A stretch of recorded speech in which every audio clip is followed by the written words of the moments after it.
Everyone, welcome to our YouTube channel. आज हम बात करेंगे एनसीडी स्क्रीनिंग और एनसीडी फॉलोअप के बारे में। जब आपके पास कोई भी एनसीडी का मरीज आता है, उसके एनसीडी स्क्रीनिंग से लेकर एनसीडी फॉलोअप तक का फुल प्रोसेस इस वीडियो में बताऊंगी। वीडियो को बिना स्किप किए पूरा देखिएगा। कुछ से जो कंफ्यूज रहते हैं कि एनसीडी फॉलोअप में आपको किन मरीजों को रखना होता है, तो उसी कंफ्यूजन को दूर करने के लिए मैंने ये वीडियो बनाई है। मेरे पास बहुत सारे कमेंट आ रहे थे कि एनसीडी का फॉलोअप किन मरीजों का करना होता है, सभी की रीस्क्रीनिंग करनी होती है, उन सभी रीस्क्रीनिंग को अंडर ट्रीटमेंट करना होता है कि नहीं करना होता है, अंडर ट्रीटमेंट जितने भी आपके पास हैं उन सभी का फॉलोअप करना होता है कि नहीं करना होता है। इस वीडियो में आपको वही सब समझ में आएगा, इसलिए वीडियो को पूरा देखिएगा। तो सबसे फर्स्ट प्रोसेस क्या होता है, जब आपके पास कोई भी पेशेंट आता है, सबसे पहले आपको उसकी एनसीडी स्क्रीनिंग करनी होती है। जो वो कंप्लेंट बता रहा है वो तो आपको देखनी ही है, लेकिन उसके साथ साथ जो 30+ के लोग हैं उन सभी की आपको एनसीडी स्क्रीनिंग करनी होती है। एनसीडी स्क्रीनिंग के दौरान अगर कोई पेशेंट हाइपरटेंशन या डायबिटीज का निकल जाता है तो आपको सबसे पहले उसको ओपीडी रजिस्टर में उसकी एंट्री करनी होती है। एंट्री करने के बाद आपको वहां पर हाई ब्लड शुगर लेवल और हाई बीपी करके उसकी डायग्नोज करनी है। आपको ये डायग्नोज नहीं करना है कि वो हाइपरटेंशन है या फिर डायबिटीज है, आपको लिखकर भेजना है हाई ब्लड शुगर और हाई बीपी या हाई ब्लड प्रेशर। उसके बाद आपको ओपीडी रजिस्टर में एक रेफरल का कॉलम मिलता है, वहां पर आप उसको रेफर दिखाएंगे। एक एनसीडी का कॉलम मिलता है, वहां पर उसकी एनसीडी स्क्रीनिंग की रीडिंग लिखेंगे, बीपी की और शुगर की। उसके बाद उसी मरीज को आपको एंट्री करनी है एनसीडी स्क्रीनिंग रजिस्टर में। एनसीडी स्क्रीनिंग रजिस्टर में एंट्री करने के बाद उस पेशेंट को आपको हाईलाइट कर देना है। हाईलाइट करने से ये फायदा होगा कि आपको पता रहेगा कि उस मंथ में आपने कितने मरीजों को सीएससी या पीएससी पर रेफर किया है। इसके बाद उसी मरीज की एंट्री फिर आपको तीसरे रजिस्टर में करनी है। वो तीसरा रजिस्टर होता है रेफरल रजिस्टर। रेफरल रजिस्टर में आपको उसके रेफर का कारण बताना है, हाई बीपी और हाई ब्लड शुगर लेवल। तो यहां तक आपको क्लियर समझ में आ गया होगा कि जब आपके पास कोई पेशेंट आएगा, अगर उसकी रीडिंग बीपी की या शुगर की हाई आती है तो आपको सबसे पहले उसको ओपीडी रजिस्टर में एंटर करना है, उसके बाद एनसीडी स्क्रीनिंग रजिस्टर में एंटर करना है, उसके बाद आपको रेफरल रजिस्टर में एंटर करना है। उसके बाद आपको उसकी एनसीडी रेफरल पर्ची बनानी है।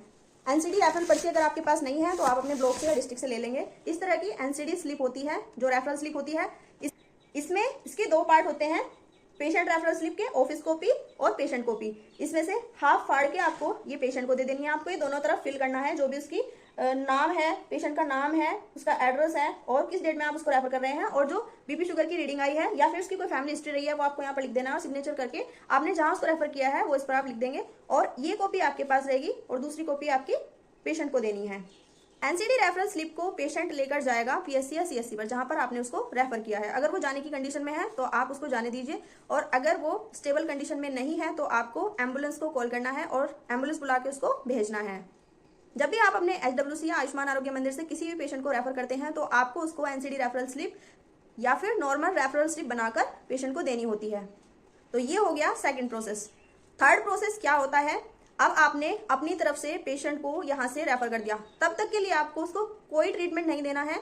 अगर पेशेंट स्टेबल नहीं है, स्टेबल कंडीशन में नहीं है, तो आप उसको सपोर्टिव मेडिकेशन दे सकते हैं जिससे वो सीएससी या पीएससी तक आराम से पहुंच जाए। उसके बाद आपको पेशेंट को ये भी बता के भेजना है, जब आप सीएससी या पीएससी पर पहुंचेंगे वहां के एमओ से आपको दिखा लेना है, और डॉक्टर से कंसल्ट करने के बाद जो भी डॉक्टर प्रिस्क्राइब करेगा, जो भी ड्रग प्रिस्क्राइब करेगा, वो आकर वापस हमें दिखानी है। अब कुछ पेशेंट होते हैं जो यहाँ से तो रेफर होके चले जाते हैं लेकिन वापस एचडब्ल्यूसी पर नहीं आते हैं, ना ही दोबारा वो आपके पास ट्रीटमेंट लेते हैं, और ना ही आपने जहाँ रेफर किया है वहां भी कुछ मरीज पहुंच नहीं पाते हैं, और कुछ पहुंच जाते हैं तो वापस आपके पास दिखाने नहीं आते हैं। तो आपको पेशेंट को समझाकर भेजना है कि जब एमओ से कंसल्ट हो जाए तो जो प्रिस्क्राइब ड्रग उन्होंने आपको दी है, जो पर्ची उन्होंने आपको दी है, वो आकर हमें दिखाएं, ताकि आगे का ट्रीटमेंट आप अपने एचडब्ल्यूसी से स्टार्ट कर सकें। अब पेशेंट आपने भेज दिया, उसके बाद पेशेंट आपके पास वापस आया और जो ड्रग उसको प्रिस्क्राइब करी गई है वो उसके पास पर्ची है, और आपने वो पर्ची देखी और उसको आपको कहाँ लिखना है। तो ये प्रोसेस बहुत ही इंपॉर्टेंट प्रोसेस है, यहाँ पर आपको कंफ्यूज नहीं होना है।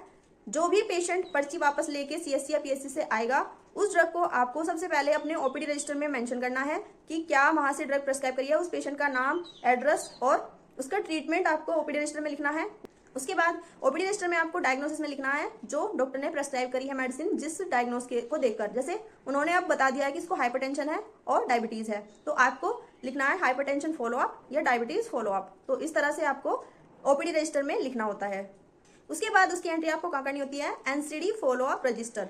जो पेशेंट आपके पास वापस आता है उसकी पर्ची लेकर आपको एनसीडी फॉलोअप रजिस्टर में चढ़ाना है, उसका मोबाइल नंबर लिखना है, और उस पेशेंट को अपने पास से वही दवाई, पहली दवाई तो डॉक्टर खुद ही प्रिस्क्राइब कर देंगे और उनको खत्म होने के बाद आपको पेशेंट को फिर से बताना है कि जब ये दवाइयाँ खत्म हो जाएंगी तो आपको ये दवाइयाँ लेने अब आयुष्मान आरोग्य मंदिर पर आना है, और हर 7वें दिन या फिर हर 15वें दिन आपको फॉलोअप के लिए आना होता है। फर्स्ट फॉलोअप आप 7 दिन बाद करेंगे, सेकंड फॉलोअप आप 15 दिन बाद करेंगे, और 3 महीने के बाद फॉलोअप आप 1 महीने बाद करेंगे। इस बीच आप पेशेंट को फिर से एक बार CSC पर रेफर करेंगे, और उसके बाद जब डॉक्टर बोल देगा कि ये पेशेंट अब ठीक है तो आप उसको NCD फॉलोअप से निकाल देंगे।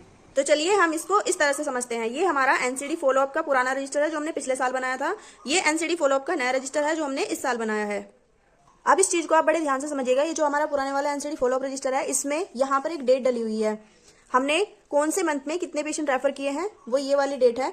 देखिए यहाँ पर आप जब किसी पेशेंट को रेफर करते हैं वो वाली डेट डलेगी, और यहाँ पर आप वो वाली डेट डालेंगे जब फर्स्ट टाइम रेफर करने के बाद वो फर्स्ट टाइम आपके पास फॉलोअप के लिए आया। जैसे आपने उसको CSC भेजा या PSC भेजा, जो डॉक्टर ने उसको ड्रग प्रिस्क्राइब करी वो आपके पास लेके आया। फर्स्ट फॉलोअप के लिए कब आपके पास पेशेंट आया वो डेट यहाँ पर डलेगी। उसके बाद हर महीने आपको फॉलोअप करना है। इस फॉलोअप को आप 15वें दिन भी कर सकते हैं और हर महीने भी कर सकते हैं। अगर 1 महीने में 3 से ज़्यादा बार पेशेंट आपके पास आता है तो आप ज़्यादातर OPD रजिस्टर में लिखेंगे, और इसमें आपको हर महीने के फॉलोअप की डेट डालनी है ताकि पता रहे कि कौन सा पेशेंट लॉस्ट ऑफ फॉलोअप हो गया है या फिर कौन सा पेशेंट ठीक हो गया है या कौन से पेशेंट की डेथ हो गई है। तो आपको इसके सामने यहाँ पर लिखना भी है। तो ये चीज़ आपको समझ में आ गई होगी। अप्रैल में हमने 1 2 3 4 5 6 पेशेंट रेफर करे थे PSC या CSC पर। उसके बाद हमारे पास वो पेशेंट फॉलोअप के लिए आए मई में। अलग अलग डेट डली हुई है, अलग अलग डेट में ही वो पेशेंट आपके पास आएंगे। उसके बाद आपको क्या करना है, नए रजिस्टर में आपको कैसे उतारना है NCD फॉलोअप का ट्रीटमेंट। अब जैसे हमारे पास अप्रैल मंथ शुरू हो गया है, तो अप्रैल मंथ में सबसे पहला पेशेंट, इन सभी पेशेंट में से सबसे पहला पेशेंट आपके पास कौन आया, यहाँ पर तो आपको वही डेट डालनी है जिस दिन उसका ट्रीटमेंट स्टार्ट हुआ था। नए NCD फॉलोअप रजिस्टर में आपको जिस दिन उसका ट्रीटमेंट स्टार्ट हुआ था, जिस ईयर में उसका ट्रीटमेंट स्टार्ट हुआ था, वही ईयर और वही डेट आपको इसमें डालनी है। देखिए यहाँ पर देखिए सुधा त्यागी 11/4/23 में इसका ट्रीटमेंट स्टार्ट हुआ है। यहाँ पर भी हमने 11/4/23 ही इसमें डाली हुई है। तो आपको इसमें वही डेट डालनी है जिस दिन पेशेंट का ट्रीटमेंट स्टार्ट होता है नए NCD फॉलोअप रजिस्टर में। उसके बाद जब जब आपके पास वो पेशेंट फॉलोअप के लिए आएगा वो डेट आप इसमें डालेंगे। देखिए ये 1/4/24 में फॉलोअप के लिए आया तो यहाँ पर फॉलोअप, उसके बाद यहाँ पर 1/5/24 में आया तो यहाँ पर फॉलोअप।